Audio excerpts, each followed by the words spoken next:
scab for the bosses, don't listen to their lies.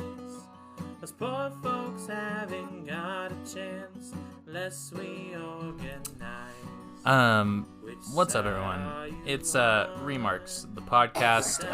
I just wanted to bring up, I don't know why I was thinking about this, but why don't we wear sleeping caps anymore? Okay. Like, right? And also just the concept of a sleeping cat, just like, this is my night hat I wear to bed. Yeah, my little fucking beanie that I wear to bed every night. Yeah. Why don't we do that anymore as a society? Why don't men snore like honk, me anymore? True. Bring that back. Yeah. Bring back sleeping caps. Bring back honk, me. Yeah. Sexting a white boy, have him saying shit like honk, me. She honk on my shoe till I me. It's too good. Yeah. This is podcast Remarks. I think I already said that. I am Taylor. I'm Phoebe. That is Phoebe. Yeah. What's up? Can confirm. Actually, yeah. Studies have been conducted. A lot of them, actually. It's like kind of a crazy amount. I am Phoebe. True. Yeah, very. Yeah, and we're part of the good old Circle Pit Radio. We are. Presented to you by Circle Pit Radio. Aw. We should, record a little thing. Yeah. Like a little, cool. Like an intro thing? Network, Circle Pit Radio. I know, we should. Whoa. We can let I feel like you have a good, announcer voice. Thank what you. you just did. So I feel like you'd be good to, have that, and you can put it in, we could put it in the beginning or something. We'll text the network, Pete. We'll see what's up. I also just found out that Phoebe does not like not having gum in her mouth. Yeah. Post eating. Yeah. Post consumption. It's pretty much the second that I'm done eating a meal, boop, gum goes right in there. I don't like lingering flavors in my mouth unless it's a candy. Yeah. But even then, if it's a hard candy, it's fine because that kind of goes away on its own. But even chocolate, I kind of want a gum after chocolate. Interesting. Sponsored by the specific brand of gum. I literally don't ever eat a different kind of gum. Extra's Polar Ice flavor. Yeah, you get the fucking beefy I get the ass. big boy. It's in a y'all fucking hear that? Yeah. It's in a plastic briefcase. It's in a cigarette case, basically. Yeah. It's in a gum cigarette case. It's very official, but this is literally the amount of gum that I need. Yeah. I mean, if you're eating gum after every meal. Yeah.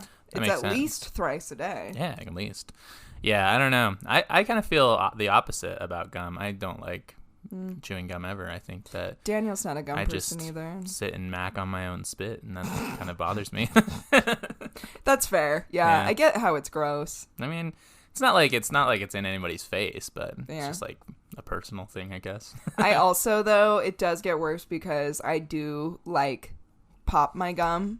Oh, I have a problem where I do that a lot. I mean, it's fine. And I think it's I just can't help it, especially if I'm on things, then I just do it, and it's I just keep I'm it's like a tick. I can't stop. A nervous tick, if you will. Yeah, a little bit. For sure. Did you want to go first? I think you went first last week. Yeah, so I can go for it. So I'll take it away. Take it away. Oh, you guys. Oh man, I'm so excited. It's finally fucking here.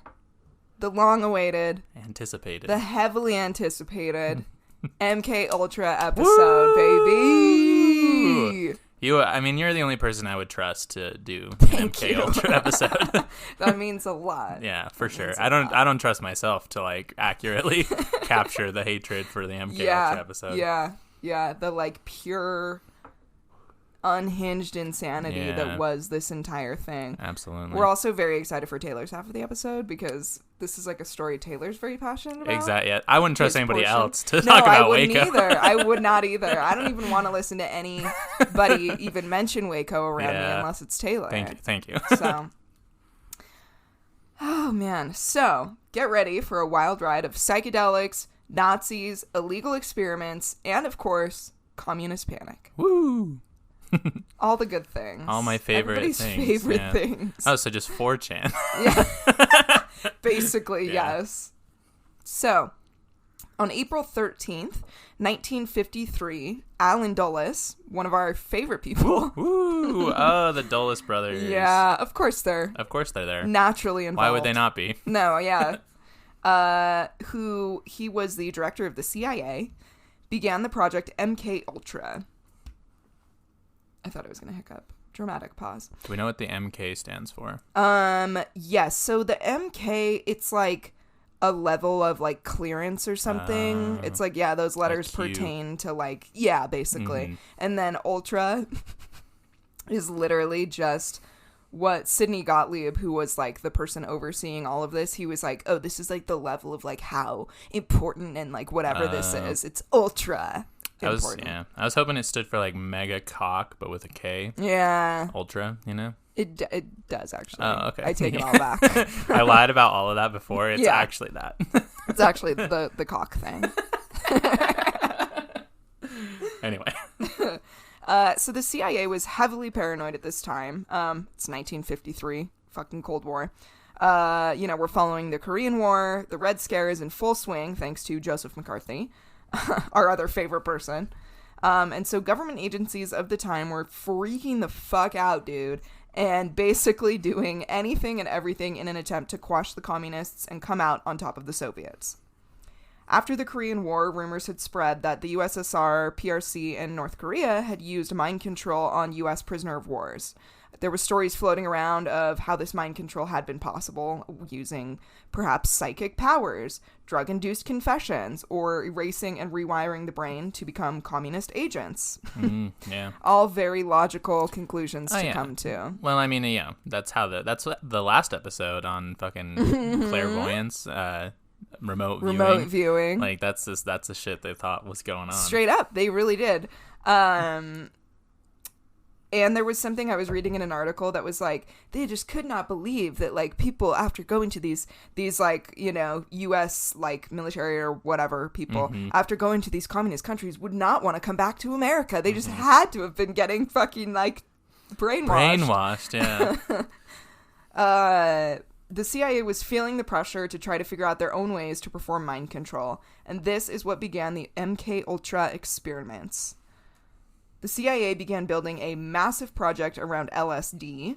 This was, again, based off of a rumor that the Soviets were using LSD for mind control, and that the Soviet Union had been attempting to purchase the entire world's stock of LSD. Oh, that's sick, actually. Like, this is so fucking blatantly bullshit. Like, no, the Soviet Union is not going to every fucking place you could possibly get LSD and being like, give me all your acid. Give me all your acid. But, of course, at the time, when it came to the Soviet Union, there was no such thing as bullshit. So. Yeah, no, everything was true. Yeah, 100%. They could be like, oh, hey, by the way, the Soviet Union has, like, monkeys on jetpacks flying around. Yeah. Spraying mescaline at people, and the U.S. would be like, we got to get our own monkeys. It's true. And they'd be like, they're actually attaching like bombs to like tiny little ants, and then they're like throwing the ants really, really hard, and the ants are actually being carried over the ocean by like wind currents. Yeah. And then they land, and then the like enough tiny explosions go off, and it like gives you cancer. Yeah. Like here in America. So that's probably what we should do next. That's exactly. Ant cancer. Answer, if you will. Answer. So the CIA began gathering test subjects, mainly from prisons, the military, and mental institutions, which is really, really super cool of them. Very cool. They described these people as expendable. Oh, yeah. Lovely. Yeah. They believed that if they used LSD to break down the psyche of these people, they could observe how to use the open mind for their benefit. Their goal was to basically, like, break down the person's mind so hard that you pretty much, like, wipe their entire mind clean and then rebuild their mind into being, like, I don't know, a U.S. super soldier or something. Yeah. You just, like, they really Captain America, these motherfuckers. Exactly, yes. Which, let me see his name. Stephen Kinzer. I'm reading his book right now called God damn it. Why is the name leaving my brain as soon as I went to talk about it? Poisoner in Chief. It's about Sidney Gottlieb. It's very good. I'm listening to the little audiobook right now. But he said, he was like, oh yeah, we observed, a lot of this breaking the mind down as much as possible. Not so much of the, like, building it back up part. Well, yeah, it's like, I mean, I don't know. That's like the hard part, right? Like the government, I mean, most governments are real good at the torturing, less good at the, like, making you loyal after being tortured ruthlessly. Yeah. Right. For example, of this whole thing, they were hoping to get Soviet soldiers to spill the nation's secrets, convince Soviets to defect and fight for the U.S. side, and even trying to convince somebody to carry out the assassination of political leaders, such as Fidel Castro. Yeah, of course. Of course, this was a part of that. Earlier this week, just a side tangent. Please. I was on a walk. I'm listening to a book called Black Shirts and the Reds, I think. It's about like fascism and how it's, bad, and people blame people like equate communism and fascism as the same thing, but like fascism's way worse. But they were talking about like Cuba and how Cuba's really tight, actually. Oh, yeah. And a lot of like the shit that you hear about Cuba is just not true. Yep. Like they just are actually really cool. Yep.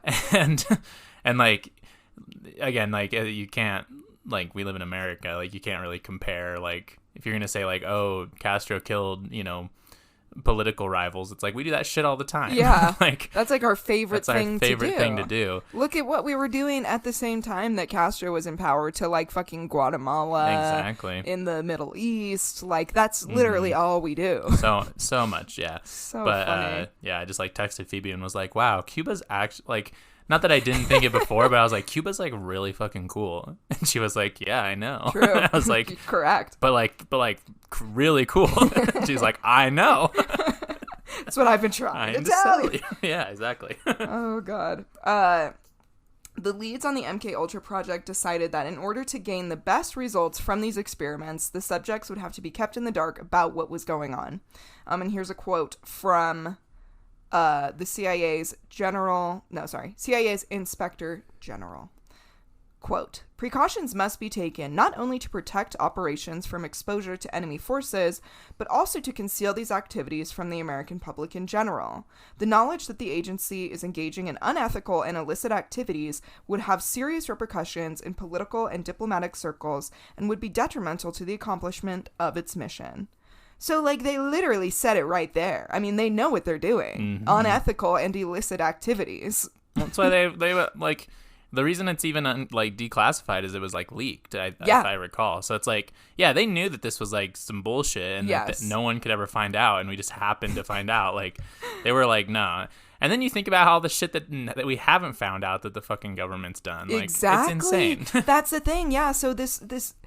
Which, I mean, I'm about to really get into it here, but, like, that's the whole thing with MK Ultra, is that it's like, this is what we know they're doing, which is dosing people with LSD for, like, a year straight and just, like, seeing fucking what would happen. They're, like, literally physically torturing people. They're, like, unknowingly dosing people with LSD. Like, this is just what we know that they do. So I think that possibilities are kind of fucking endless. True. Like, yeah. The other piece with this whole thing of, like, keeping MK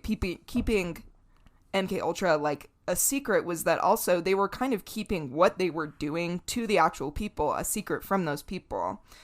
So, for example, the CIA recruited their participants, some, like the prisoners.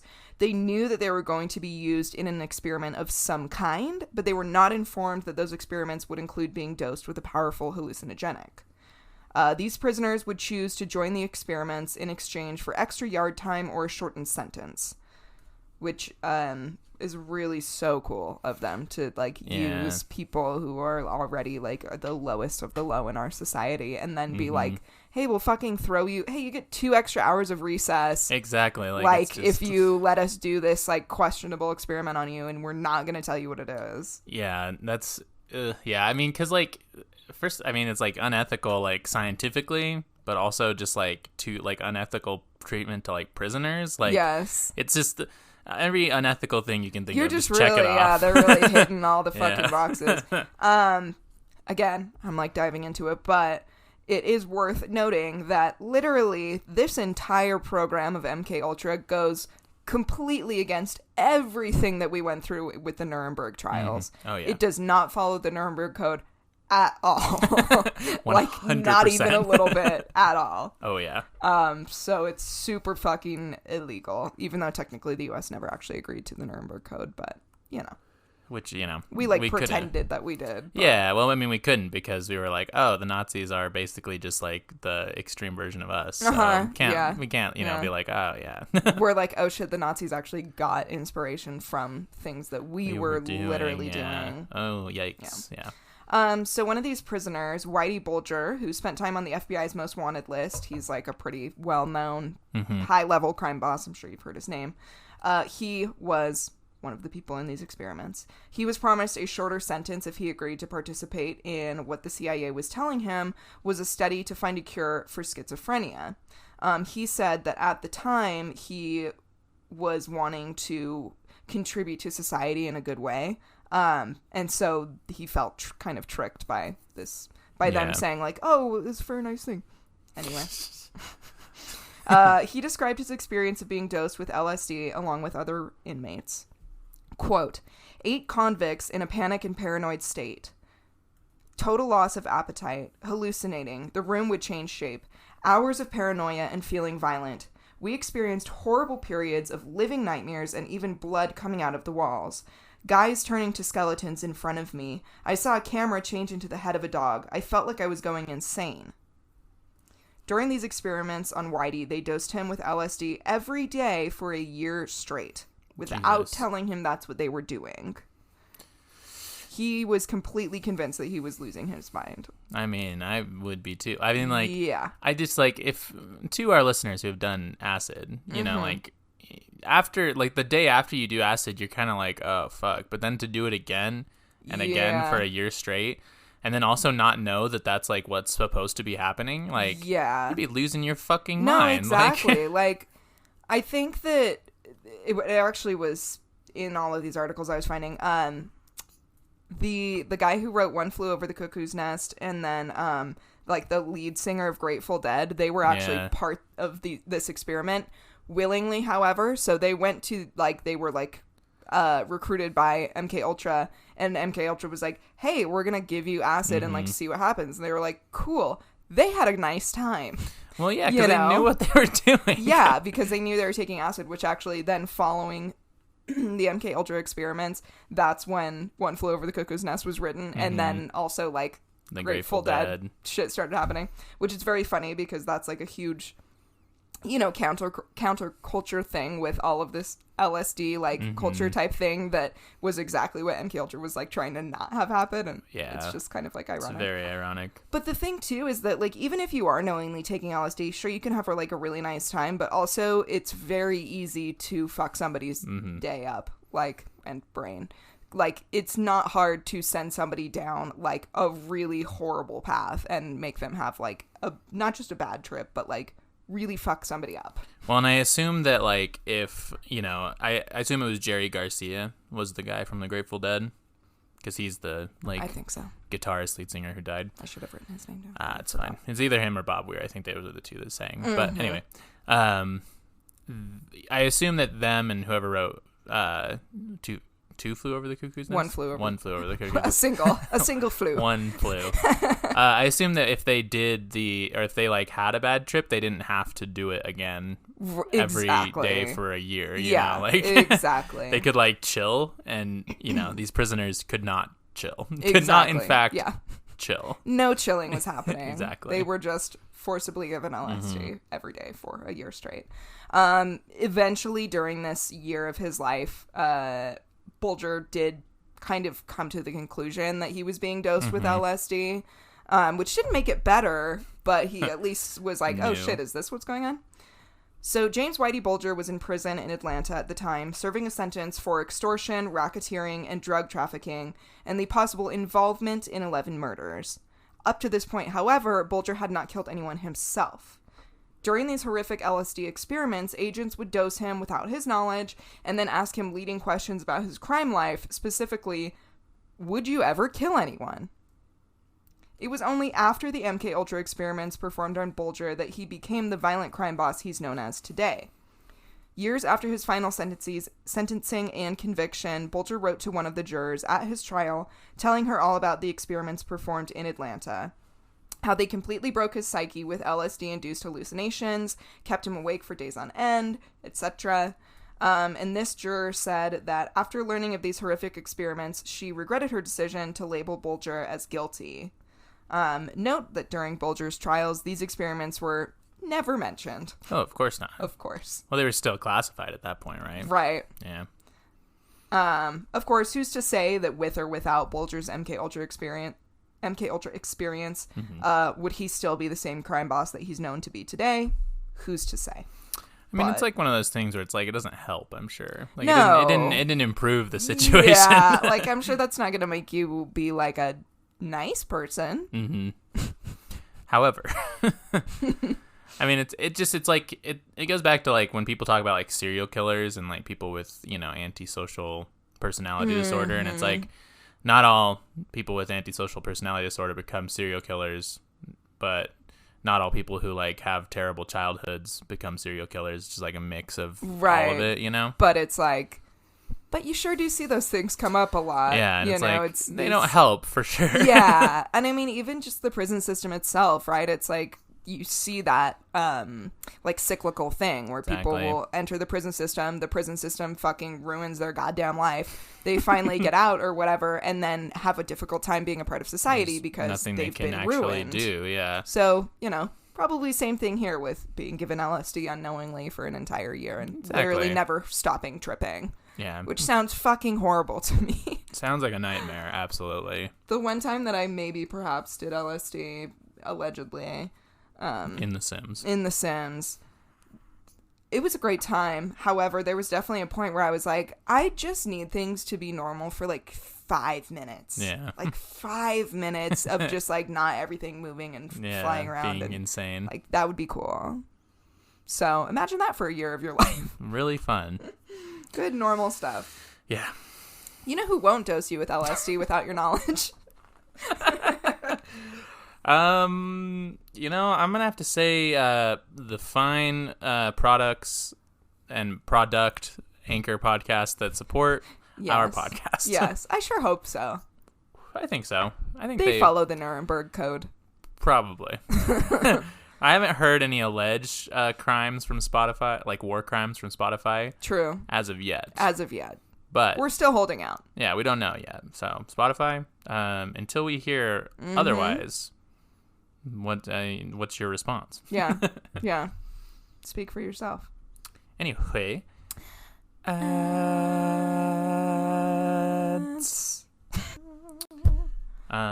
we're back. Tayler is Tony Hawk's Pro Farmers 4. True. That is the best one, honestly. Yeah, of the Tony Hawk farmer games. Yeah, the Tony Hawk farming games, that one is the best one because in that one, a lot of people don't know this, but that was actually the first like completely open world farming game.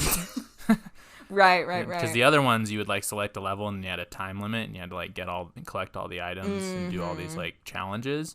But that one was the one where you could just like go around and free farm. Yeah, you know? yeah. And you would do like a sick like kick flip and then like pick a carrot. Exactly. Yeah, you'd pick a carrot while kick flipping. Yeah. Or like you'd put like seeds on your board and you'd kick flip and then like the seeds would disperse. You know. That's so cute. Yeah. It was good. Yeah, it was a fun one. No, for real though, Tayler like straight up planted seeds and they grew into food. He had like little. Did you get pictures of your potatoes? I got one that I sent to y'all, but I need to take we'll post it because I just think it's cute. I just think it's cool. Yeah. Taylor's out here fucking living the anarchist dream, growing his own food. we trying. Yeah, I know. Next year I want to get like bigger planting boxes and like grow a bunch of stuff. That would be so cool. But again, it's like you got to make sure you like different plants obviously take different amounts of whatever, so like there's things that are harder to grow, like tomatoes and potatoes are like easy typically to grow, but I don't know, I want to do pumpkin next year. Oh, I That'd be would cool. love. That would be so cool. Yeah, for sure. Fuck yeah. We're gonna become fucking pro gardeners over here. It's true. Yeah. We'll start a gardening podcast. Yes, as our side podcast. We're like, now that Yeah. you've listened to Reasons Why You Need to Hate America, let's listen to... Why plants are cool. Yeah. I was trying to think of a, like, punny name. Remarks. Root marks. Yeah! There you go. Beautiful. Oh, MK Ultra. So, as I was saying, most of the people who participated in the MK Ultra experiments did not know what was going to be happening to them, but they at least maybe knew that they were part of some sort of something. However, some of the subjects of MK Ultra had no idea that they were participating in the program at all. One of the projects, as part of MK Ultra, known as Operation Midnight Climax, was headed by George White. He had worked with the Federal Bureau of Narcotics for some time, and he had attempted to join the FBI, but he was regarded as too risky, violent, and harmful of an individual for the organization, which is kind of hilarious because it's the FBI. But so, of course, the CIA picked him up immediately and made him the lead of his very own project where he got to drug unknowing subjects. Lovely. The CIA is where rejected like FBI agents go Yeah. because they can just like be as fucked up as possible. Yeah. They're like, oh, at the FBI you can pretty much do whatever you want, but in the CIA you can really do whatever you fucking want. Oh yeah, well it's because at least like with the FBI, like they're doing whatever they want to like American citizens, so like people True. get mad about that more so than like the CIA who does whatever they want to like, countries that are impoverished, and nobody gives a fuck about that in our country. Yeah, it's really great. Really fun. So George White recruited sex workers, promising them cash and legal protection if they would agree to play an important role in his experiments. George set up a room at a home in San Francisco as a spot where sex workers would bring back their clients, drug them, as directed by George, with LSD, have sex with them, and then try to get them to confess their innermost secrets. Meanwhile, George would watch from the other side of a two-way mirror and listen from the bugs that he had planted all over the room. This dude is just okay. Oh fucking K. All right. It's for the government. That's it. This is important scientific work. I have to watch them fuck. Yeah. I have to. It's fucking from a two-way mirror. Exactly. Cuck ass motherfucker, dude. I'm saying. Just be a cuck. Just admit Yeah. you have a cuck kink. Get your wife to fuck someone else in front of you. That's fine. Don't do this. Yeah, don't be a fucking weirdo. Also in this book that I'm listening to, it was like he was literally known for like being like a little freak, like being like into like this fucking shit. Little fucking freak. Which I mean, freak. No kink shaming. No kink shaming, but like. But this shaming, yeah. I'm in, like no consensual kink shaming, but like these people didn't know what this is fucked I up. guess the sex worker did, but like the dude. clients didn't know what was going on. Yeah. The excuse for the existence of this project was a look into how the U.S. government could use sex workers to their advantage, like getting their johns and then using the post-coital enjoyment to like get them to tell them shit or whatever. But the true reasoning for the project was for George to sit behind a two-way mirror and fulfill his voyeuristic fantasies. Yeah, that's so. This dude sucks. Yeah, he's the worst. He's so terrible. I also was listening to a podcast called Operation Midnight Climax that's like all about this, and it goes into detail about like who George White is as a person, and he's just a fucking douche. Noel Brown do that podcast? That's a good question. Will you find out? I will, absolutely. I think that is the name, but yeah, it's a good one for sure. Some of the other completely unaware victims of MK Ultra, and perhaps the ones who received the worst torture, although that's a bit hard to measure in this scenario, were the subjects outside of America. Sidney Gottlieb, who, as I was saying, was the overseer of the entire MK Ultra project, felt that the experiments they had been able to carry out in the U.S. were too constrained by the possible legal consequences the department could face, which they never did. And, the legal constraints were real slim. Real slim. But regardless, he built several detention centers overseas in places like Germany, Japan, and the Philippines, and at these centers carried out experiments that were really just torture. These included electroshock torture, exposure to extreme heat and extreme cold, and solitary confinement, of course, all accompanied by a cocktail of drugs, usually hallucinogenics. The reports from these experiments have been almost entirely destroyed, but it is known that several deaths did occur. Good. Yep. Good. Yes, it is Noel Brown. Okay, He does nice. This podcast called Stuff They Don't Want You to Know. Oh, yeah. And another one called Ridiculous History that I quite enjoy. Yeah. Shout out Noel Brown. Shout out Noel Brown. Fucking quality-ass podcaster. Quality-ass podcaster. Nice beard. Really, really sexy I've beard. never seen what he looks like. Yeah, good beard. I'll Google it later. Noel, if you're listening, come hang out. Come chat be with on our us podcast, about yeah. MK Ultra. Please. Please. Actually, literally, please. Please, for the love of God. When the CIA got bored of drugging and psychologically torturing U.S. prisoners, mental patients, drug addicts, and terminal cancer patients, which they did do that, or people from foreign countries that they deemed expendable, they began dosing their own people. Lovely. Yeah. It was a joke and a known hazard of the job at the time that your morning coffee could be dosed with LSD at any day on any time. It seems like very stable and good work, like a work environment. Totally. Yeah. To like, and especially because like to work in the CIA is to have way too much power as it is, and then to work in the CIA and then be on acid, like be like paranoidly like worrying about being drugged on acid. I feel like that's just a bad cocktail. It's not good. It's really Yeah, bad. All bad. All bad all around. Pretty much the worst, actually. Yeah. In 1953, Dr. Frank Olson, who I meant to write down what his occupation was, but I forgot. Although I believe he was like a military scientist or something like that. Dr. Frank Olson, he had unknowingly been dosed with LSD after having it dropped into a drink. Days later, he committed suicide, most likely due to his experience on LSD. This was obviously a horrible result of this, and there's been some speculation around this actually about whether or not he was perhaps murdered or if he did actually commit suicide. There's like some conflicting reports. Some people think that he was murdered because of like all of the knowledge that he had, especially pertaining to Operation Paperclip and things like that. A lot of people also just think that like he was already a bit suicidal before the LSD thing, and then, you know, being unknowingly dosed with LSD when you're already suicidal, probably you're not going to be feeling very good. No, definitely. Following this event, the CIA continued the MK Ultra program for several more years. Of course they did. Why would they stop? No, Everything's of going course. completely according to plan. Unsurprisingly, much of the knowledge for the MK Ultra experiments was taken from Nazi scientists who were recruited to U.S. forces as a part of Operation Paperclip. With Operation Paperclip, over 1,600 Nazi scientists, technicians, and engineers were recruited by the U.S.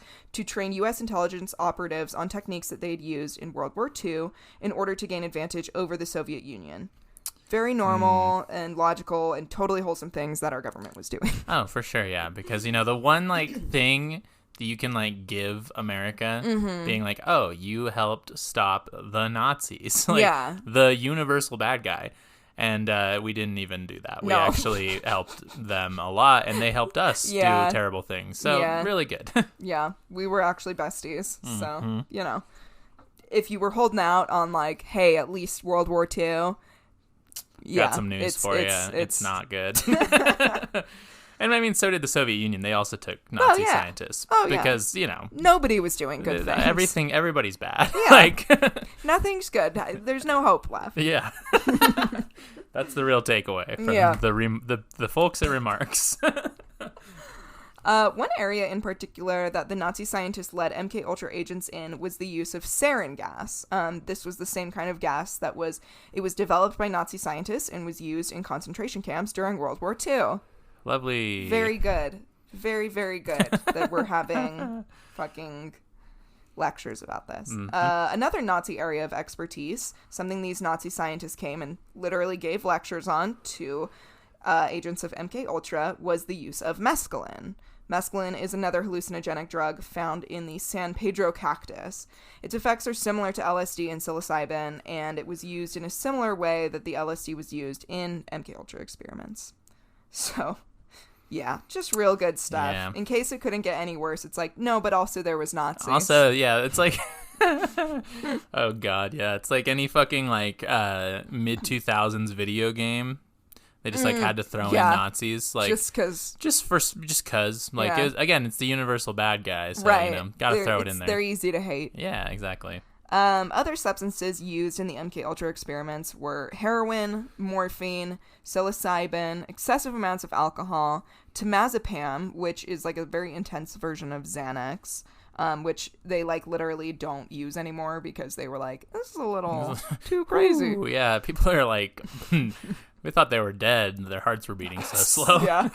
Scopolamine, which was originally used as a form of anesthesia, and it can put you in a state of hypnosis and amnesia. And sodium thiopental, which can put you into a medical coma. And that was, again, another one where, like, they literally were like, we actually are going to stop using sodium thiopental and just move straight into using propofol instead, because so many people were, like, in a medical coma for, like, way too fucking long, bro, versus, like, propofol is, like... Yeah. You come out of it much more quickly. Bro. So, you know, all good This things. is fucking nightmare shit, dude. Like, Oh, yeah.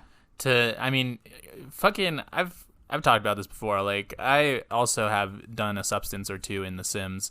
Mm-hmm. And the most horrifying thing to me is, like, when you lose track of time. Like, you lose control of Yes. knowing, like, what time it is. Yes. And, like, going into a coma and just, like, waking up after, like, this terrible trip and just being like, what fucking time? Like, where am I? What am I? Like, that's so fucking scary, dude. Well, and one thing that they said in the book that I'm reading is, or listening to, whatever, was that, like, when you're taking LSD, like, for funsies, your tie to reality is the fact that you know you took a drug. Yeah, exactly. Like, you're aware enough to be like, okay, yeah, everything I'm looking at is really crazy, but also, like, I know that the world's not really like that. I knew this is what it was going to be like. Yeah. Or at least I knew that things were going to be a little wonky. Yeah, so I can tell myself, like, I'm just on drugs, like, I'm good or whatever.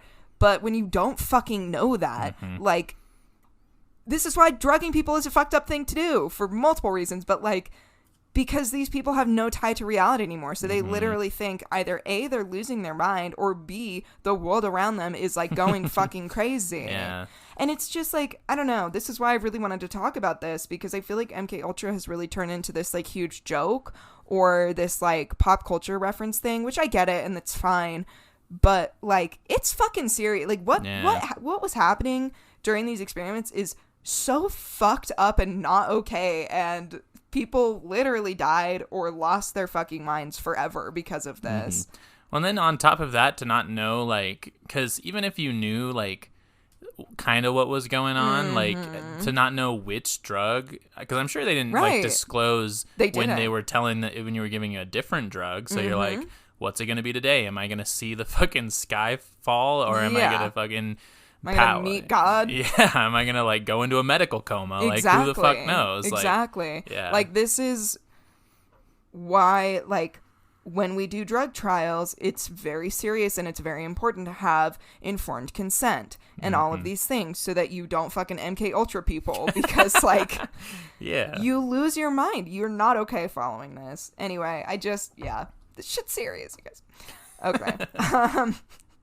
MK Ultra agents would also use a fun little mixture of barbiturates and amphetamines, and would inject a subject with the barbiturate to anesthetize them. And then, as the subject would begin to drift off, the agent would inject them with the amphetamine to wake them back up, literally just to see what would happen. That also... Like, that's like drug 101. You don't mix uppers and downers, bro. Like, everybody fucking knows that. It's such a bad idea. It's like, such a bad idea. At least not that intense of uppers and downers. Like, if you do fucking coke and then you drink a beer, like, you're gonna be fine. But, like... Yeah, but if you, like, smoke meth and then fucking, like, take... do heroin? Xanax. Yeah, do heroin. Like, you're gonna be doing very bad. It's gonna be a rough time. Probably will die. Yeah. Jesus Christ, dude. It's so crazy. What would happen? Bro. They're gonna fucking die. Is what's gonna happen. And actually, they did. A lot of people did. Whew. One of the most ridiculous pieces, or I guess, again, it's a bit hard to measure, of MK Ultra was the experimentation on dogs. The CIA wanted to see if implementing electroshocks on a dog's brain could control them and possibly lead to using them as weapons. And so they took these poor creatures and implanted a device into the dog's brain. And I'm going to quote from an article I'd read about, like, exactly how this went down. Quote, embedding the electrode entirely within a mound of dental cement on the skull and running the leads subcutaneously to a point between the shoulder blades where the leads are brought to the surface and affixed to a standard dog harness. So they would cut a fucking hole in the dog's skull, stick this electrode device into the dog's brain, run wires like through, like underneath the dog's skin up in between the shoulder blades, and then they would come out and attach to this harness, and then they would like send shocks through that and try to control the dog. Yeah. Bro, yes, you know, everybody, fucking tax dollars hard at work, yeah, baby. That's the thing, too. That's the huge thing about this all, too, is that, yeah, this is our money. And this MK Ultra cost hundreds of thousands of dollars. Oh, probably in the fucking billions. Like, if you were to adjust for inflation. Added everything up, and adjust for inflation today, yeah. Billions of dollars. Mm-hmm. So these experiments on these dogs worked, kind of. The dog could be controlled up to about a 200-yard radius, and the dog could be made to run, stop, and turn at the will of the handler. Unfortunately, I guess, for the CIA, none of the dogs in these experiments went on to be used by the department in any operations, mostly due to the fact that the dogs would fucking die because they had a giant electrode coming out of their fucking skull and wires going down their backs. And so, you know, when you have a giant hole in your head, you tend to kind of die. You tend to not live very long after that. So it kind of, they would like experiment a couple times and be like, fuck, another one died. Wow. So really surprising. Good. Yeah. Which it's also, it's like, they had to add, you know, the whole like thing of movies where it's like, and the dog died or whatever. It's like they had to do that part too. They also had to kill the dog. Yeah. Come on, man. Come on. Fucking Christ. Yeah. Just again, like, get your checklist out of like the most evil things you can think of. It marks all of them. It checks it all. Oh my God. Also, I just wonder how the CIA failed to consider that you can actually just like train a dog. You can just train them to literally like train do them things. to do like almost anything you want just by using like a couple of treats and positive reinforcement. There's dogs that can literally like do the most amazing things. Yeah. Like, it's well, insane. you have dogs like these days, maybe not back then. You have dogs these days that can literally like smell if your blood sugar is off. At that time, this was like 50s, 60s. They literally had dogs in movies doing crazy shit. Mm-hmm. Like, so you know you don't know. Whatever. There's no logic. By 1963, MK Ultra was brought to a halt when the involuntary nature of the experiments reached the ears of a member of the CIA inspection team. Which I'm like, I wonder why it took so long. You're the inspector. The program was allegedly brought to an end, and hearings for MK Ultra began. An attempt to figure out how well the MK Ultra experiments followed U.S. laws. Spoiler, they didn't. Issues arose during these trials, however, when MK Ultra agents simply couldn't remember details of the experiments. And when prosecutors looked into the official documents of the project, they found that most of them had been destroyed. When confronted about this, Sidney Gottlieb, who was the leader of the project, claimed that these documents had been destroyed in order to protect the integrity of the subject. Gottlieb claimed that if these documents were to go public, the subjects of these experiments may be embarrassed by their behaviors while under the influence. Wow, yeah. Oh, they would be embarrassed? I'm sure that's what they were concerned about, yeah. It's like kind of embarrassing, actually, to like be like so fucked up on drugs you like don't know what you're doing. So we wanted to like help them out. You know? Yeah, we're just like trying to be nice and like make sure their friends and family didn't like make fun of them or whatever. Like we didn't want them to be teased at school. Like, you know. It's totally not about like the fact that there was no informed consent or like we killed a whole bunch of people on accident or we like drove people to insanity a lot of the time. None of that. None like that. Yeah, no, for sure. Yeah. I mean, it was all above board. Like, you can trust me. Yeah. Like, Like, why would I lie? Sources, dude, trust me. Exactly. Exactly. The other thing with all of these documents that are now released, which I believe there's like 20,000 pages or some shit like that, half of it's fucking redacted. Of course. So you can't even like, you read through some of them and you maybe get something, but you are missing so many pieces of the puzzle still. So yeah, I'm glad that we have the Freedom of Information Act and that it works really, really well. It's really good, and we can, it really holds everybody accountable. Yeah. Mm-hmm. It's good. Yeah. It's One good. thing the U.S. is so good for is holding leaders accountable. Well, and even like the idea, because, like the whole, like our fucking system in theory is supposed to be like, oh yeah, we all like the 3 branches of government, they hold each other accountable or whatever. And it's like, not if they're all doing the same fucked up shit. Like, they're not gonna hold, like, it's in this fucking situation. It's like, yeah, the people who like did MK Ultra weren't like worried, like they had the government's blessing because it was to fight communism. Exactly. Like, no, like I don't think they were like actually worried that they were gonna get like seriously busted for anything. Yeah, no, like no, absolutely not at all. Conclusion or last little piece is just that there are people to this day, conspiracy theorist type people, that do believe that like MK Ultra experiments could still be going on. Honestly, fucking maybe, bro. Fucking be. I don't know. I mean, yeah, I'm looking at you, Guantanamo Bay. Like, fuck you, dude. Yeah. Pardon. So there you go. That's the story of MK Ultra. Lovely. It was so good. Thank you. It was fascinating. Only person I would trust with that story. The Phoebe. What can I say? You know what I also trust with advertising? Anchor podcasting. Yes, absolutely. App. I do trust them with the advertising. Although, give us another fucking advertiser, I was going to Anchor. say, I don't trust you that much. Give us fucking another we're at like 15 or like 1,500 streams. Yeah. Like, give us a fucking... And what was our last one? Dude, wasn't it like 27 plays in like 2 days? Yeah, it actually... Episode? I think in 24 hours it got 30, and now it's up to 36. God damn. Hey, thanks guys so much. Yeah, that was really nice. We really appreciate you listening and enjoying. Yeah, we hope you enjoy it. It's great. Let us know your thoughts and feelings. Please do. Comment on something. Sure. Message us on Patreon or just on fucking social media Send us a DM. Just say, hey, what's up? Hit our line, if you will. Yeah. Oh, anyway. Maybe. We're back. And I just have a message for straight men out there. Yeah. Let her peg you. Yes. Do it. Fucking do it. Yes. What are you, pussy?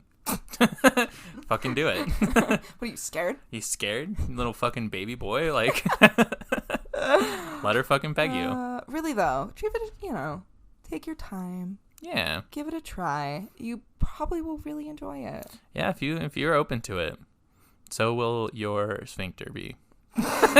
Amen, brother. Something like that. So too will be your sphincter. Exactly. Poetic, truly. Absolutely. All right. The amount of peg talk on this show. Oh, I love it. Yeah. I mean, we've really transitioned from jizz to pegging. Oh, it's so true. Yeah. We'll bring jizz back eventually, but yeah. You got to cycle through We're in our pegging era now. Exactly. Yeah. You gotta respect the eras for sure. Yeah. All right. So our story today. To get into this story, we first have to take a look at the cult called the Branch Davidians. Fuck yeah. The Branch Davidians bought a little compound in Texas in the 1930s, right outside of a town you may know as Waco. Never heard of it. Never heard of it. It's interesting because there was a great deal of changes that happened with the leadership and the teachings of the Branch Davidians.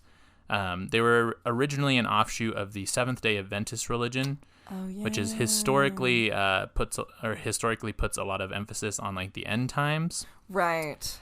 And then so from how insane Seventh-day Adventists are, then comes even more insaneness because there's like a bunch of splinter groups that happen. I think they're like about 3 degrees removed from Seventh-day Adventists. Interesting. With like, this person became the leader and took all these people and started his own thing, and then another split happened, and like, there's like a bunch of stuff that happened. Okay. Not too important, all those details, but just know it's not Seventh-day Adventists. They're just, that's what it started, and then it became the Branch Davidians. Originally named Vernon, a prominent leader took control and changed his name to David Koresh. That's right. Believing he was in direct contact with God, similar to King David, which is where the Branch Davidians come from. In 1935, when the cult bought up the land, they named the land Mount Carmel because of the biblical reference to Mount Carmel, which was this story where like there was this God believer and then this other God believer, and then they made, moistened a bunch of wood, and they were like, whoever's God can light it on fire is the true God, and then the Christian Judea God does. Now it happens on Mount Carmel in the Bible. Fascinating. That's like where it comes from. Yummy, delicious caramel. Yeah, pretty much. Interesting. I mean, I think it's spelled the same, so I don't know if that's where it comes from. David Koresh believed he was the Lamb of God mentioned in Revelations, and that there could be multiple Christs to exist and be in contact with God, which he was one of. Pretty typical cult behavior. Like, he talks with God, no one else does. The huge. Classic shit. Classic show. Listen to our October episodes. Yep. Coming to an October near you. Woo. Cult Month will be coming back, you guys. Oh, it's for sure so excited coming back. For that. It's going to be reoccurring as hell. As fuck, bro. A common misconception is that the Branch Davidians were a doomsday cult, which is incorrect.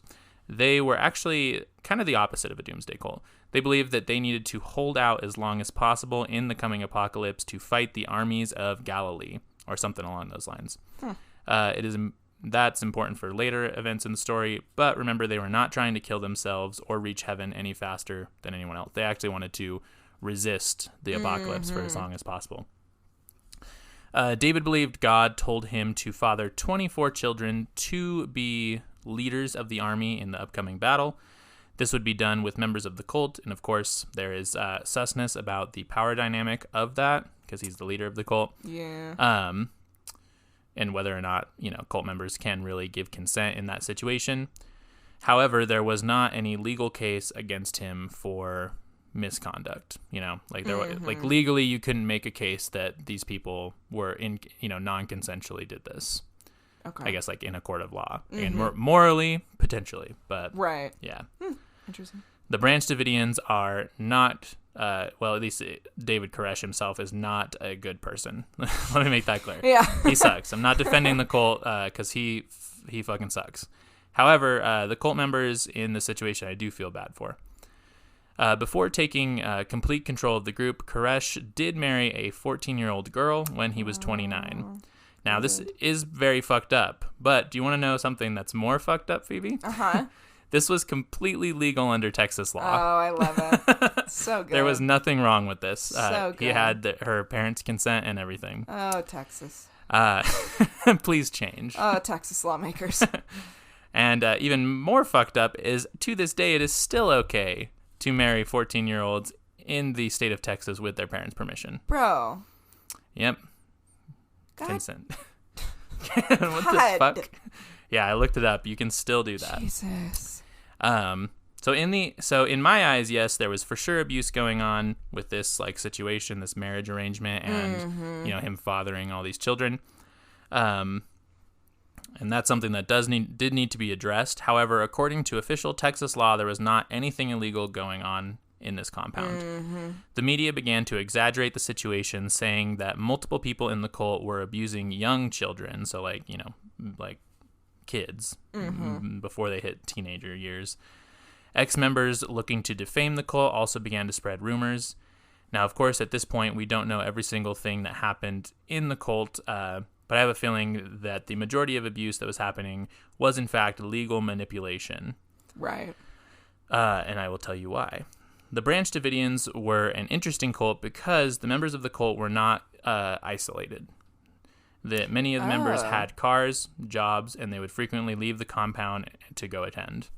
And there was like a very come and go, like you could leave whenever you wanted to. Interesting. And in addition, all of the members were allowed to come and go as they pleased from Mount Carmel. In addition to this, the surrounding community of Waco knew all of the members and were like friends with all of them.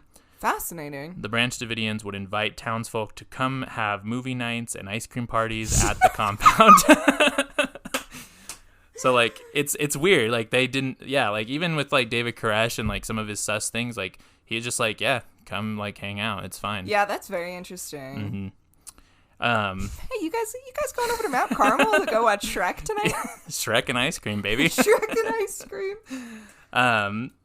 So yeah, they wouldn't ever turn anyone away. They had like this very open door policy. And this is why I think that the manipulation that was happening wasn't illegal, because it didn't really seem like they were trying to hide anything. So I think that like with the people in this cult too, like they were pretty smart about how they did everything. Like I think they would have known like the laws and if they were doing anything illegal. Right. So I feel like I feel like it was all, again, you know, the law is fucked up. Right. Like the 14-year-old girl thing. Yeah. However, again, like in a court of law, you couldn't make a case against what they were doing. Sure. David Koresh had a rock group that he would frequently play in clubs and bars in the area. Bro, it just gets better. It just gets better. He was constantly leaving the compound. Rumors, of course, began to spread that there was abuse going on, but CPS did an investigation in 1992 and ruled that there was no case to be made for child abuse happening around the compound. So, like, again, from all that's known, again, David Koresh, not like a good person, but there's not like systemic abuse of like young children going on, which is what most people think because of like all the weird media around it. Yeah. But like, I'm sure there was like psychological manipulation going on. I absolutely think that, like, because and the cult themselves, like the cult members love David Koresh, so I'm sure that he used that in ways that weren't like cool. But again, they couldn't prove anything. Right. Being a cult that thinks they need to fight in the apocalypse, they did stockpile a lot of guns to use. One member of the group owned the particular license to sell firearms.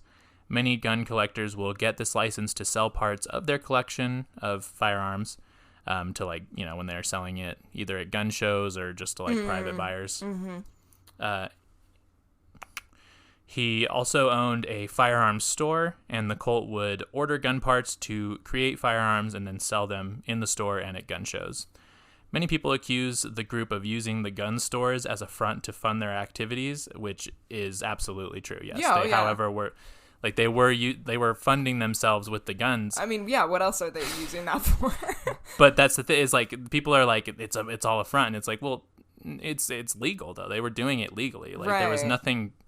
And again, like it comes across, I guess, like I'm defending them, but I guess just like in a court of law, they were completely doing everything above board. Which there's a reason why you're pointing out all of this exactly. shit, which we will get to. We will get to. They had all the background checks and documentation necessary to be able to sell these guns that they would create parts for. Which also, I'm like, I don't think you people know what the word front means, because a front means that you're pretending that it's something else. I think it was pretty clear as day that they're like, hey, we're selling all these gun things. Hey, I'm a part of this thing. Probably the money that I'm getting from this is going back to this thing. Exactly. I think that's a pretty... You can kind of assume that going in. You kind of connect the wires yourself there, yeah. If it was like, oh, hey, we're selling these guns and you know nothing about Mount Carmel, then that's what a front is. But yeah, exactly. They weren't trying to hide anything. They knew the guy who owned it was part of the Branch Davidians. So this news... So in February of 1992, a postal worker saw a package fall open that contained dummy grenades, black powder, and gun parts that was being delivered to the Branch Davidians. Dummy grenades are popular items to sell at gun shops and gun shows because people who go to gun shops and gun shows are fucking dorks, and they, you know, like you've seen the type. They have like a grenade on their mantle like or whatever. For decoration. Exactly, it's just their thing, you know. The cult made their own ammo and firearms, so nothing in the package, again, was illegal or out of the ordinary. This news got to the Department of Alcohol, Tobacco, and Firearms, aka the ATF. Mm-hmm. The ATF did not want unregistered explosives or firearms to be created without getting the proper tax for the weapons that they wanted. Because like there's some weird shit with gun laws, like even like automatic rifles aren't like illegal in, at least at this time, I don't know the current laws. It wasn't illegal to have them, but there's like specific taxes you have to pay around certain things when you're like selling them or even owning them. Which I do think that it's like very funny that they weren't like concerned about like these people are making their own weapons. They're like concerned that they weren't paying taxes. Exactly. That's the thing, is like they were like, we want that fucking tax money. After making some calls to the sheriff and David Koresh, David Koresh invited the ATF to come and have a look around the compound. And come have some ice cream. Watch some a fucking movie. Shrek, yeah. And check all the paperwork as well as make sure everything that was happening there was above board. The ATF declined the offer and decided to do some spy work instead. They rented the property across the street from Mount Carmel and, under the facade that they were college students staying there for the semester. Oh my God. Now this is really funny because Waco's not like a huge town, and so no one really knew who they were, and they were all driving matching ATF like vehicles, like that were like new cars, probably just like black, but and they were all like in their fucking 30s, like yeah, and they're like in full suits, and they're like, "Are you going to AP Chem today, bro?" Exactly. It's fucking cartoonish. Robert Rodriguez went undercover as a cult member, and by undercover I mean he like walked over and just started hanging out with the cult because they didn't care. Koresh found out that Robert was undercover but didn't do anything about it because like he didn't care. Sure. Again, he invited them to come hang out. Yeah, like, I guess that's true. It's, I don't know, yeah. Robert found the dummy grenades and the gun parts that the group ordered and decided that even though they have no history of making illegal explosives or firearms, that this time with these gun parts they would in fact be making illegal firearms and explosives. Yeah, no, of course. Because it just makes sense that they would like start just right now. Yeah. Yeah, no. That's yeah, and like in his report, Robert Rodriguez, like there's a bunch of stuff that like just isn't true or just like is factually wrong, like gun nerd stuff, like how like weapon stocks work and all this stuff that just like isn't right, and like people are like, you're fucking dumb, like you obviously just wanted to take down this cult, like, which again, I think there's something to be done about the cult, but like I don't know, yeah. We'll get into that stuff later. Excuse me. Earlier on, when the property was purchased, there was a meth lab that was found on the outskirts of the property, but this was immediately reported to the sheriff when the Branch Davidians purchased the property, and they came and picked up the meth lab. So that being the case, like the sheriff did, the ATF also put in the report that they were possibly making meth because of this. Because of the meth lab that literally David Koresh was like, "Hey cops, there's a meth lab. Will you come like pick up this meth lab? Yeah, will you like take it away because we don't want making meth around here." Exactly, yeah. So with all of their non-evidence, the ATF decided it was time to fuck them up, fuck up the cult. Totally. On February 28th, the ATF pulled up to the compound with basically a military force of police and SWAT agents to storm the compound. A reporter got a tip about the raid, and when traveling to report on it, asked a postman for directions. The postman was part of the Branch Davidians. Oh. So immediately ran back to the cult to warn them. They all boarded up inside the house or the compound for the incoming commotion, as they say. To show how ready the ATF was for like a fight, they had the blood types of the agents written on their wrists and their necks for quick transfusions. Oh, wow. So like, again, and it's just so weird because like they were invited to come in. Yeah. Like they didn't, I don't know. We'll get into more of why like I think they acted so fucking brashly, I guess. But like, yeah, like they were invited to just like come hang out, and then they pull up and they're like, we're going to fucking kill y'all. Well, and it would be different if they were like concerned about like the 14-year-old girls getting Yeah. married off and impregnated, but that was the law at the time, so we know that's not what they were there for. Yeah. Again, they for sure were not there for that. So reports differ on who fired the shot, like the first shot. However, Koresh came outside and asked the agents not to shoot or like do anything crazy. While he was speaking, he was shot and injured in the hand. And while running back to one of the doors, it is said that the door is like on the right side of the compound. The door would have had bullet holes in it from the ATF agents shooting first at David Koresh. Some accounts say that the ATF was loading that door onto a U-Haul truck after the confrontation was over, but the door was lost and it could not be presented as evidence in court. And Interesting. So it disappeared. It's funny how those things tend to happen. It's weird, yeah, crazy.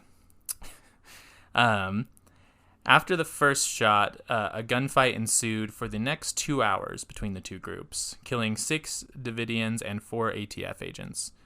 After federal agents were killed, the case fell under the jurisdiction of the good old Federal Bureau of Investigations. The FBI, being the heroes that they are, cut the phone lines so that the Davidians could not talk to the press, and set up a direct line between David and their hostage negotiators. At one point, David said if the FBI played a message for him, he would come out. Like if he played a message to the people, I guess, he would come out and surrender. But he did back out on his agreement because God told him that he needed to stay there and write some like revelations or some shit. Okay. But the FBI did keep up their end of the bargain. They did play this message or whatever. The FBI started cutting the power to the compound and driving tanks up to the house to pester the cult members inside. There were also reports of agents mooning the members inside. Come on, man. I mean, they're a bunch of fucking like. They honestly act like they're like fucking frat boys. Yeah, I feel exactly. Like.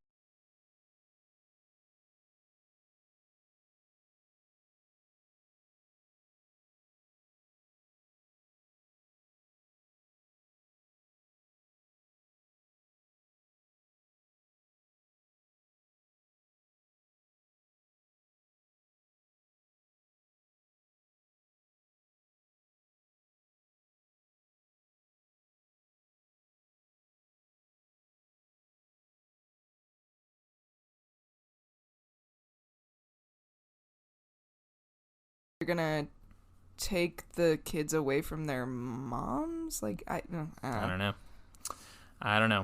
Children were interviewed, but no logs to the interviews were kept. So we don't know actually what happened in the interviews. Good. Reports do say, though, that the kids were presented with leading questions to confirm the child abuse narrative for the press. Yeah, no, that sounds correct. Sounds pretty FBI. Fucking the American government loves a leading question. Boy, do they. Boy, howdy do they. They're like, so when you were being abused, how did it feel? When you were really sad about being abused, how did you feel? Exactly. Koresh requested a video camera, which was provided by the FBI to film what the cult was all about, and he asked it to be released to the public. And those videos have at this point come out. The FBI did not, they gave him the video camera, but then did not release it to the public because they feared it would garner public support against them. Which, I mean, at this point, again, it's one of those things where it's like they're both fucking crazy. Yeah. But I feel like the government's more crazy in this situation. Right. Which it's like really not good when your government is like crazier than a cult. Than an actual cult, yeah. Like, now the FBI was coming. They were coming at the situation directly after the infamous Ruby Ridge incident that we spoke of last week. Mm-hmm. Ruby Ridge did not end in their favor. Most people were pretty upset about like how Ruby Ridge went down, because again, the dude didn't fucking do anything wrong. Right. And they were probably trying to end this quickly while they continued to look like the good guys in the public eye. So they were like, oh, weird cult in Texas. We can like go in there, arrest everybody, look like we're, big old heroes. Uh-huh. So they were trying to, finish this shit quick. Speaking of Ruby Ridge, the hostage rescue team, HRT, that was sent in was the same folks that handled the Ruby Ridge situation. So good. the same sniper that shot fucking Randy Weaver's wife was there at Waco. Let's use them again. Let's use them. Yeah, it's good. For sure. It's crazy. At this point, the FBI wanted to end this month-long standoff that was ongoing, and most of the public agreed it needed to end. They started shining spotlights into the compound at night to make the group lose sleep and become more agitated, which doesn't seem like a good idea if you believe that they're a doomsday cult that's trying to kill themselves.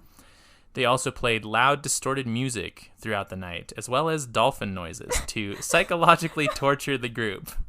And there's videos of the dolphin noises. You can probably look it up on YouTube and find it. And then, in like press releases, the FBI was like, we would never do any kind of psychological torture like that. Like, that's just, I can assure you there's nothing like that going on. And then, there's videos that's been released. I don't know. I'm sure not at the time, but like, yeah. I'm also just like, why dolphin noises? Yeah, why what was is that it your about? choice? Yeah, what is it that you were like, oh, this will make a motherfucker go crazy? I like to think there was just like one dude like on the team that was just like, you know what really freaked me out, man? Fucking dolphins, dude. You ever heard a dolphin, man? And everybody's like, really? And he's like, yeah, man, like they fucking drive me crazy, dude. Like, you know what we should do? I have a really good idea, actually. We'll get this shit over with in like 10 minutes. There were also reports that agents would continuously, and this part's sad, run over previously buried bodies of the murdered cult members to antagonize the group. Ooh. So, like, I don't know if they were probably in like trucks or something. They would just like back and forth be running over a body. Dude. Just to like be mean, mainly. Like, I don't feel like it did anything. It just was mean. Yeah. I feel like most of this was just like they were like just being mean because they could, I guess. Right. So this all came to a head when they decided they were done waiting. They gave them one last chance to leave, and 11 people did come out. Koresh said that he finished his revelations from God and asked them to be given to the press, which he actually did. His document did come out afterwards that he did finish the whatever revelations he was working on. Wow. On April 14th, the ATF and FBI said nah to releasing his document and decided to start plowing tanks into the side of the compound and pumping gas into the area to flush out the Davidians. Oh, okay. The women and children evacuated to an underground bunker. And with all the commotion that was happening with the tanks blowing shit up and, guns were obviously going off, everybody was fighting. Mm-hmm. The entrance to the bunker collapsed, and many of the remaining men outside began attempting to open it back up to get the kids and the women out of the bunker because it did collapse. Around noon of that same day, the compound caught fire, which is, I feel like most people know that there was a big fire that happened and killed most of the remaining members, but a few of them were able to get out and able to surrender. It did kill all of the women and children that were inside that bunker. And we'll go through the, body count at the end. The flag that the Branch Davidians were flying on their flagpole fell off, and the ATF put up their own flag, and as like, I don't know, I guess like a military conquest of sorts. Yeah. Like, it's weird. And were supposedly posing over bodies of dead members, including children, for pictures. Christ. Probably. I mean, yeah, I wouldn't put it past them. Nope. So there's a big debate that is continuously ongoing with, between the two sides of who started the fire.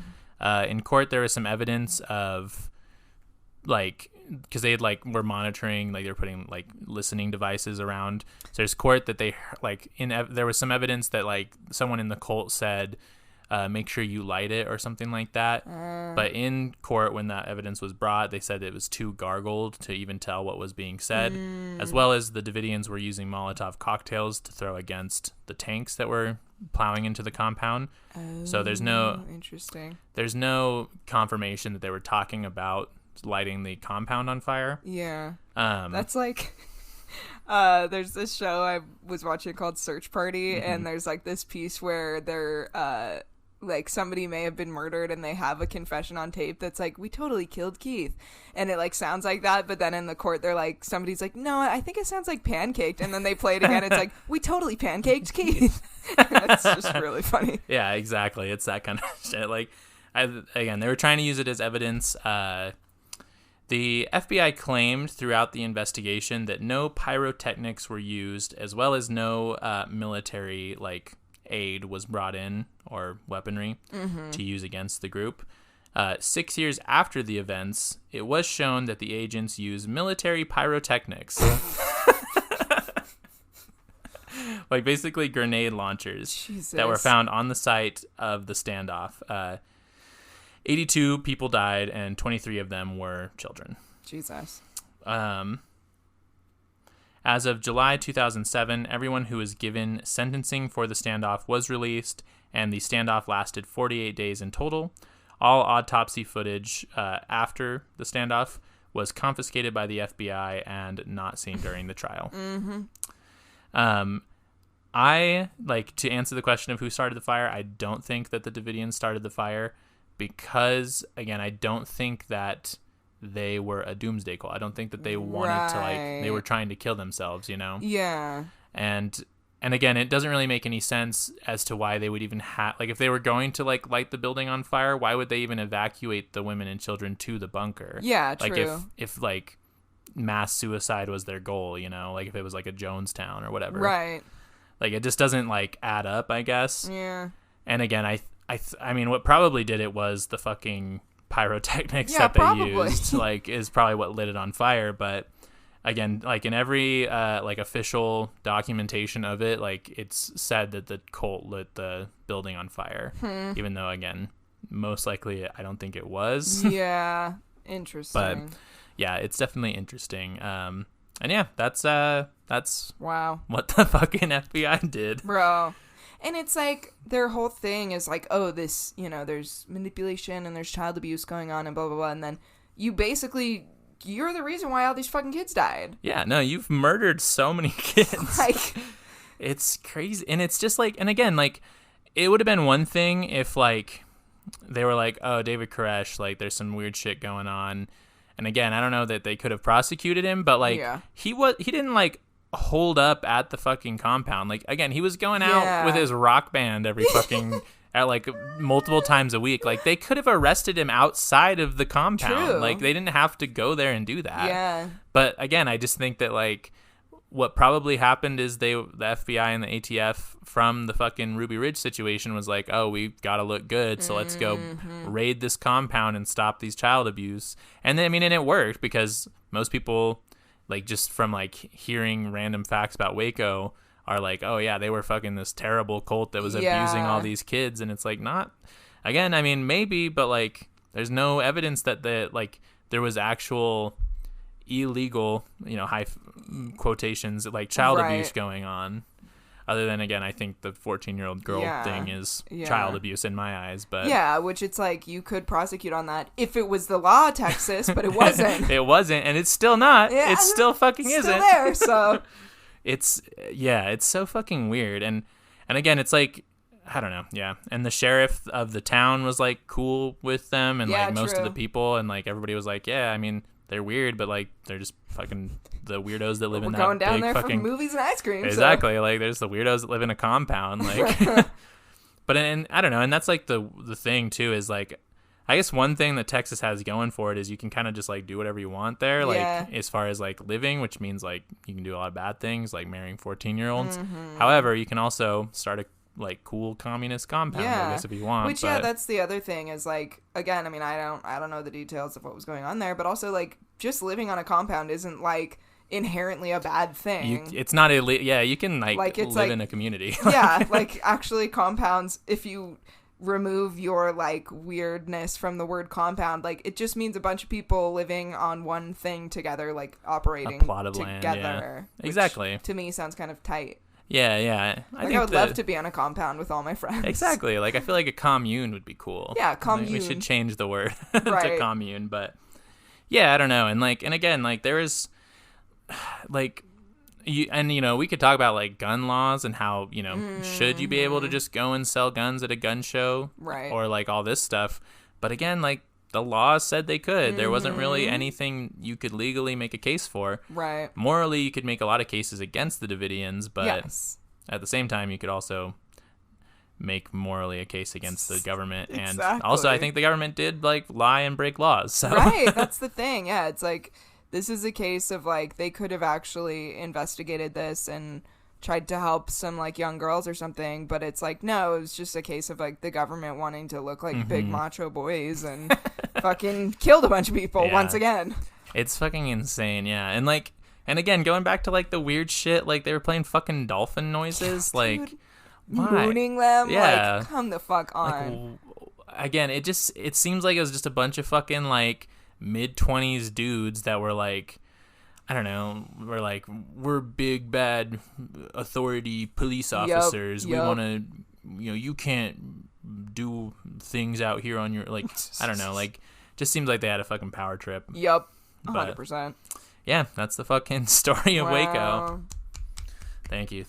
Incredible. Yeah, it's wild. It's fucking wild thing to read about, because, again, it's just like one of those situations with like a lot of things where it's like everybody's bad in it mostly. Like everybody sucks. I do feel bad for the like other cult members that died, because I feel like they didn't really, again, like there's just no evidence that they did anything wrong, like, and you also, I mean, cult situations, you aren't necessarily consenting to everything that's going on, and yeah, it's definitely weird. I don't know. And it's weird because, again, they're just like such an interesting cult, because they like were homies with everybody, and like they wanted to talk to the press, like they wanted people to like see what they were doing, because again, they were so careful about like not doing anything illegal, which again, I guess could be an argument that maybe they did have some more nefarious things going on, but like if there was, there's no way to prove it. So right. Damn. Yeah. Good episode, homie. Thanks. Good episode to you too. That was a high five.